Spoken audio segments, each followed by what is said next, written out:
Sekarang ini banyak sekali ulama dalam definisi kita di Indonesia ini. Yang demo-demo ulama. Apa ceritanya orang teriak-teriak di jalan jadi ulama? Kalau mau menasihati pemerintah, kalau dia ulama punya ilmu, Rasulullah sallallahu alaihi wasallam bersabda, "Man kana indahu nasihatun lidhi sultan, fala yubdiha alaniya, wal ya'khudh bi yadihi, wal yansahhu sirra, fa in qabila minhu fadak, wa illa faqad addama alaihi." Siapa yang punya nasihat kepada pemerintah, jangan dia sampaikan terang-terangan. Dia pegang tangan pemerintah itu. Dia nasihati rahasia. Kalau diterima oleh si pemerintah, itu yang diinginkan. Tidak diterima, dia sudah tunaikan tanggung jawabnya. Wahai orang-orang yang beriman, taati Allah, taati Rasul, dan ulil amri di antara kalian. Akan tetapi apabila ia menjadi pemimpin, dan tentunya dengan cara yang tidak sesuai syariat, tetap Rasulullah mengatakan, wa in ta'ammara alaikum abdun habasyai, walaupun kalian dipimpin oleh hamba sahaya Ethiopia. Jangankan Pak Jokowi, jangankan Pak SBY dan lain sebelum yang pernah jadi presiden di Indonesia, Fir'aun saja yang demi Allah mereka nggak sejahat Fir'aun.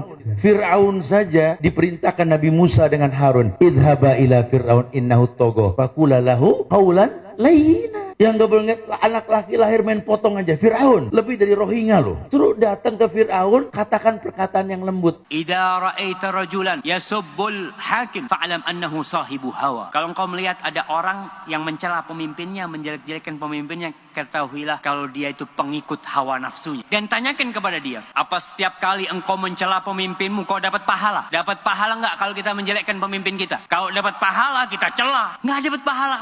Pertanyaan kedua, kalau kau doakan pemimpinmu, kau dapat pahala enggak? Dapat, Masya Allah. Oke, pertanyaan yang selanjutnya, kalau kau celah pemimpinmu, pemimpinmu berubah enggak? Enggak berubah. Kalau kau doakan pemimpinmu, bisa enggak Allah merubah pemimpinmu? Bisa. Terus kenapa kau tidak doakan pemimpinmu? Man akrama sultanallahi fil ard, akramahullah. Wa man ahana sultanallahi fil ard, ahanahullah. Siapa yang memuliakan pemerintah Allah di atas muka bumi, Allah akan memuliakannya. Dan siapa yang menghinakan pemerintah Allah di atas muka bumi, Allah akan menghinakannya. Imam Ahmad itu, lihat Imam Ahmad, seorang ulama, disiksa di 3 generasi pemerintahan. Tapi bersamaan dengan itu beliau berkata apa? Lau anna li da'watan mustajabah ma ja'altuha illa lis-sultan. Andai kata saya memiliki doa yang pasti dikabulkan, saya tidak akan peruntukkan doa itu kecuali untuk pemerintah. Udah dibilang bernegara seperti orang sholat. Kalau imam salah, ingetin baik-baik. Subhanallah. Masih salah juga, bantu dengan bacaan, mungkin dia lupa. Jangan main tarik kerah imam. Mundur loh.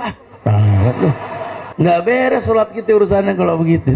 Turunin imam, ganti imam, turunin presiden. Nggak bakal pernah beres, mau sampai kapan. Kemudian saya telah terangkan rahasia, ruh dan makna. Kenapa diperintah taat kepada pemerintah walaupun dia berbuat baik? Sebab kudeta terhadapnya itu menyebabkan apa? Kerusakan yang lebih besar. Dan sepakat para ulama tidak boleh merubah kemungkaran yang akan melahirkan kemungkaran yang apa? Yang lebih besar. Tahu nggak, Hajjaj bin Yusuf itu membunuh 120.000 kaum muslimin pelan-pelan, Pak. Cungkil dulu matanya, diputuskan dulu lidahnya, dipotong telinganya, potong kakinya. Itu yang sudah dibunuh oleh dia seperti itu 120.000 orang. Di antaranya sebagian sahabat dan sebagian ulama tabi'in. Mendengar orang berdoa, ya Allah, binasakanlah Hajjaj bin Yusuf. Kata Al-Hasan Al-Basri, kamu jangan doa seperti itu. Aku khawatir, kata beliau, kalau Allah kabulkan doamu dan Hajjaj pun binasa, ternyata penggantinya dia kera dan babi. Katakanlah, kamu mengatakan bahwa Hajjaj bin Yusuf itu kejam. Memang dia kejam, betul. Dan kamu berdoa kepada Allah supaya Allah binasakan dia. Kamu yakin penggantinya lebih baik? Mungkin sezalim-zalim pemerintah yang ada di belakang ini tengah umat. Tidak ada yang sezalim Fir'aun. Saya mau tanya, dalam Al-Quran pernah dikisahkan Nabi Musa dan Bani Israel demo Fir'aun? Fir'aun dan bala tentaranya dibinasakan. Sebab kebinasaannya satu amalan Bani Israel yang mereka lakukan. Allah berfirman dalam Al-Quran di surah Al-A'raf, kami wariskan bumi dari timur hingga baratnya, bumi yang diberkahi, kepada kaum yang tadinya tertindas di atas muka bumi, dan telah sempurna kalimat Allah yang maha indah untuk Bani Israel disebabkan karena kesabaran mereka. Mereka hanya punya sabar. Perintah untuk taat kepada pemerintah muslim walaupun dia zalim, ini diucapkan oleh seluruh imam as-salaf, tidak ada silang pendapat. Afdalul jihad kalimatu adlin inda sultanin jair. Ini kata Nabi, sebesar-besar jihad adalah ucapan yang adil, ucapan yang hak, ucapan yang benar. Di mana? Di hadapan seorang pemimpin yang zalim. Di hadapan, bukan di televisi, bukan di radio, bukan di koran, bukan di Bundaran HI, bukan di Sudirman Tamrin, bukan. Misalnya saya berhadapan dengan Pak Presiden nggak benar nih begini. Mau Mosok aliran sesat didiamkan. Ini mencaci maki Nabi Muhammad. Mosok Anda diamkan begini. Saya berdua dengan presiden, bukan di televisi, bukan di radio, di mimbar nggak boleh, di jalanan apalagi. Itu cara Yahudi. Tentu teman-teman sekalian yang menasihati pemimpin, orang yang bisa sampai suaranya ke pemimpin itu. Kalau antum mau nasihatin seseorang, cari misalnya seorang pemimpin perusahaan. Contoh saja dulu, kita cari siapa pegawai perusahaannya yang bisa menyampaikan kata-kata itu. Atau siapa kira-kira orang yang bisa sampai suaranya. Kecuali kalau kita memang langsung didengar, alhamdulillah. Pemimpin ini mendengarkan aspirasinya atau penyampaian dan keluhannya masyarakat, baguslah, gitu kan. Gak ada masalah. Tapi kalau tidak, maka cukup dengan doa. Kita doakan saja.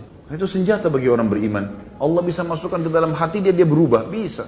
Bukan mustahil. Allahumma ya Allah, bukakan pintu hidayah. Jagalah Bapak Jokowi dan seluruh jajarannya. Jaga mereka dari segala mara bahaya. Berikan petunjukmu, berikan hidayahmu ya Allah. Semoga mereka bisa membawa negeri ini kepada negeri yang baldatun thayyibatun rabbun ghafur. Katakan doa itu, dapat pahala dan Allah bisa. Doakan presiden kita, doakan wakil presiden kita, doakan gubernur kita, doakan. Semoga Allah berikan hidayah. Suatu negara rakyatnya 200 juta, kemudian presidennya adil, membahagiakan 200 juta orang, betapa banyak pahala yang dia dapatkan. Beliau berkata, jika seorang pemimpin bersungguh-sungguh berisyihad untuk memperbaiki agama rakyat dan untuk memperbaiki dunia rakyat, dia perhatikan dua-duanya. Jika dia sudah bersungguh-sungguh untuk perbaiki, sebisa mungkin, berhasil atau tidak berhasil urusan Allah, tapi dia berusaha sebisa mungkin, kata Ibnu Taimiyah rahimahullah, fa innahu afdalu ahli zamanihi. Dia adalah orang yang paling afdal di zamannya. Di negara-negara Islam, kezaliman disebabkan karena kezaliman rakyatnya. Allah berfirman dalam surah Al-An'am, demikian kami jadikan penguasa-penguasa orang yang zalim disebabkan kezaliman sebagian dari mereka dengan apa yang mereka usahakan. Tidak mungkin pada masa kita sekarang ini pemimpinnya seperti Umar bin Abdul Aziz atau seperti Muawiyah bin Abi Sufyan, tidak mungkin. Atau seperti Umar bin Khattab, tidak mungkin. Kalau rakyatnya zalim, maka pemimpinnya pun zalim. Kalau rakyatnya berbuat maksiat, pemimpinnya pun demikian. Kalau rakyatnya melalaikan salat, pemimpinnya pun demikian juga. Menghilangkan kezaliman penguasa yang ada di negara-negara Islam, yang pertama kewajiban kaum muslimin apa? Yang pertama, taubat kepada Allah. Kalau penguasa itu berbuat dosa, kita pun banyak berbuat dosa dan maksiat kepada Allah. Kita wajib taubat. Yang kedua, membersihkan diri kita dari noda-noda syirik. Yang ketiga, kata Syekh Albani, kewajiban kita mendidik istri dan keluarga kita. Kita akan ditanya oleh Allah tentang istri dan anak kita.